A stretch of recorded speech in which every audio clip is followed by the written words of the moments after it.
Jen Psaki on the defensive after seeming to mock the concern about the dramatic rise in violent crime in this country.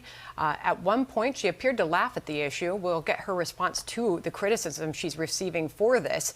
But all of this is happening as major cities are clearly seeing a spike in crime, record homicide rates in some American cities, and police officers in particular being targeted. In New York City, 5 officers have been shot since the start of the year, and we are just 1 month in. Let's bring in Joe Grimaldi, National Vice President for the Fraternal Order of Police. I can't help but start off by getting a reaction to what just happened in Stockton, California, as we await more details. A fire captain, Fortuna, passed away now, 47 years old, shot on the job this morning.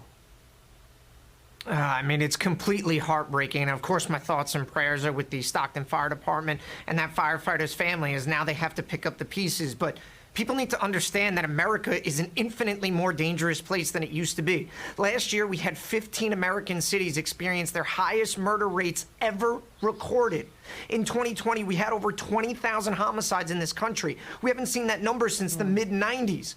And then, you know, Jen Psaki has the nerve to laugh when we talk about violent crime. I mean, is there a person that is more tone deaf to what is going on in this country right now? She laughs as people are suffering. She laughs as police officers are being shot in the street. And then when she's asked about inflation, she says, go have a margarita?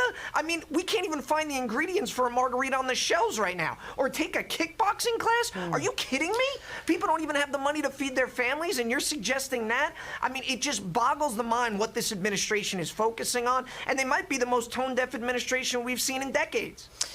So I want to make sure that I put this into context, because she says in the White House briefing, she was asked about it by our own reporter, Jackie Heinrich. She says that she was commenting on a chyron that was on the screen that happened to be on our network screen in the moment that she was delivering this interview. She said the banner had something about soft on crime consequences in it, and she said that it took the White House policies on crime out of context. She was asked about it, and here was her response in the briefing room. If you look at Fox on a daily basis, I mean, do you remember the 4 boxes that we had on all the TVs, right? Which is on my TV right now. So right now, just to give you a sense, so CNN, Pentagon, as many as 8,500 U.S. troops on heightened alert. Okay, true. Same on MSNBC. CNBC is doing their own thing about the market. And then on Fox is Jeanine Pirro talking about soft on crime consequences. I mean, what does that even mean, right? So there's an alternate universe on some coverage. What's scary about it is a lot of people watch that. Okay, so to be clear, that wasn't her reaction in the White House briefing room, clearly. That was the actual interview, in which she didn't reference a chyron. She referenced someone on our network, a colleague of ours, talking about soft on crime consequences. Again, she was asked about this a few moments ago in the briefing room and said this. Were you speaking in your personal opinion, or is that at all a reflection of the priorities of this administration? Because the criticism is that it would reflect that crime is not a priority of this administration. Well, I encourage anyone to listen to the full context of the interview and the conversation. What I was speaking to was a chyron on Fox News, since you raised it, which suggested this administration is soft on crime with no basis, given we have had many conversations and back and forth with you and your colleagues about the prioritization of the president to ensure that we are working as close partners with leaders, whether it is Mayor Adams, who he's going to spend the day with on Thursday, or others in the country. And the facts speak for themselves. This is what I was talking about in the interview for the full context. In the American Rescue Plan, there was additional funding to support local cops programs, something that every single Republican voted against. I said in that interview that I know they don't like it when we call that out. I'm going to keep calling that out because that's a fact. Also, President Biden has proposed a significant increase in funding for local cops programs in his budget, more than the prior president. That's a fact. So if those facts are uncomfortable, I'm sorry for people who feel they need to be critical, but the president has been a longtime advocate of addressing crime. He's never been for defunding the police. Our Department of Justice has increased funding, has put in place support for strike forces. And the other fact that is never talked about in these Fox packages, maybe in this one, is the fact that gun crime is a major driver of crime across the country. also a fact. So those are pieces, I think, in that moment I was speaking to. And again, we're about the facts here, and addressing crime is something that is a root of the president's agenda. So we wanted to make sure we were completely fair there and played out her response in its entirety to our own Jackie Heinrich when asked about it.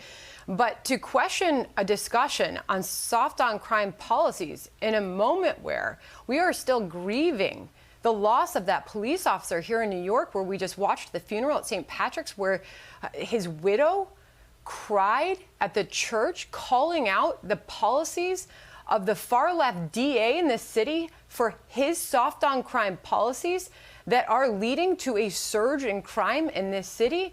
That is a completely reasonable question and conversation to be had. And it is a completely valid question to ask whether or not fighting those soft on crime policies in many parts of this country that are leading to spikes in crime are a priority for this administration. To you. Yeah, well, I think Jen probably deserves a gold medal in gymnastics for that response as she tried to clean up her flippant remarks from the other day. You know, a recent Fox Business poll said 77% of Americans are concerned about violent crime in this country. Rightfully so.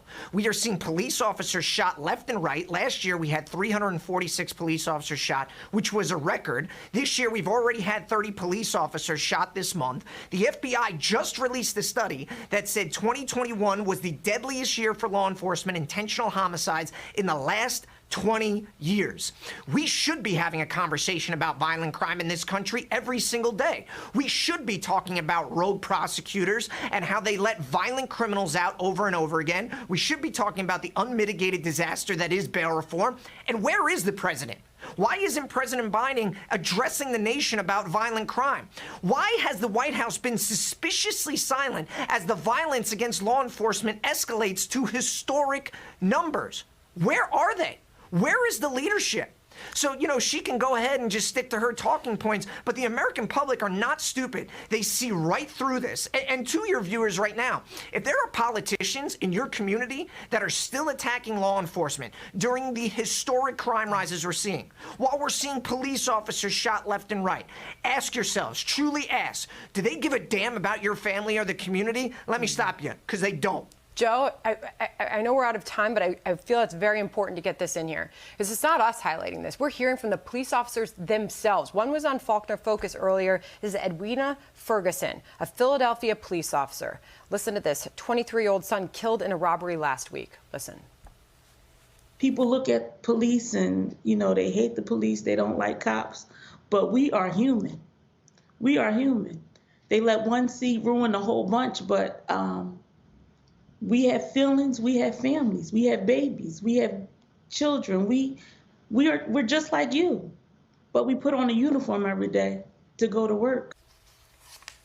Fighting this crime is a priority for her and her family.